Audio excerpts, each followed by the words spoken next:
नमस्कार विद्यार्थी मित्रांनो, केव्हा केव्हा एक्झाममध्ये आपल्याला त्रिकोणी संख्येचा पाया काढायला विचारलं जातं. तर आज आपण त्रिकोणी संख्येचा पाया कसा काढला जातो हे आज आपण पाहणार आहोत.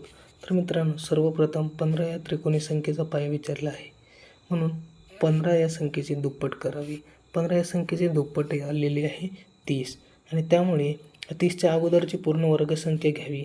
30 या संख्येच्या अगोदरची पूर्ण वर्गसंख्या ही 25 आहे, आणि 25चं वर्गमूळ घ्यावे. त्यामुळे 25चं वर्गमूळ हे 5 येते. म्हणून 15 या संख्येचा पाया किती असेल तर मित्रांनो, 15 या संख्येचा पाया हा 5 असेल.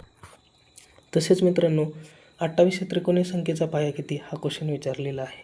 तर मित्रांनो, त्रिकोणी संख्येचा पाया काढताना काय सांगितलेलं आहे मी आत्ताच तुम्हाला, तर दिलेल्या संख्येची काय करावी तर दुप्पट करावी.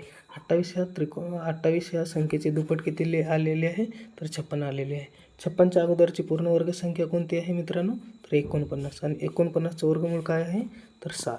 म्हणून 28 या त्रिकोणी संख्येचा पाया किती असेल तर 7 असेल. तसेच तिसरा क्वेश्चन आहे 45 या त्रिकोणी संख्येचा पाया किती. हा क्वेश्चन मित्रांनो संरक्षण अधिकारी 2016ला विचारलेला आहे. तर 45 या त्रिकोणी संख्येचा पाया काढताना काय करावे तर 45 गुणिले 2. 45 गुणिले 2 किती आलेलं आहे 90. म्हणून 90 या संख्येच्या अगोदरची पूर्ण वर्गसंख्या कोणती आहे मित्रांनो तर 81, आणि 81चं वर्गमूळ किती आलेलं आहे तर 9. म्हणून 45 या त्रिकोणी संख्येचा पाया किती असेल तर 9 हा असेल. मित्रांनो, अशाच प्रकारचं क्वेश्चन पाहण्याकरता आपल्या यूट्यूब चॅनलला सबस्क्राईब करा व बेल आयकॉनचं बटन क्लिक करायला विसरू नका.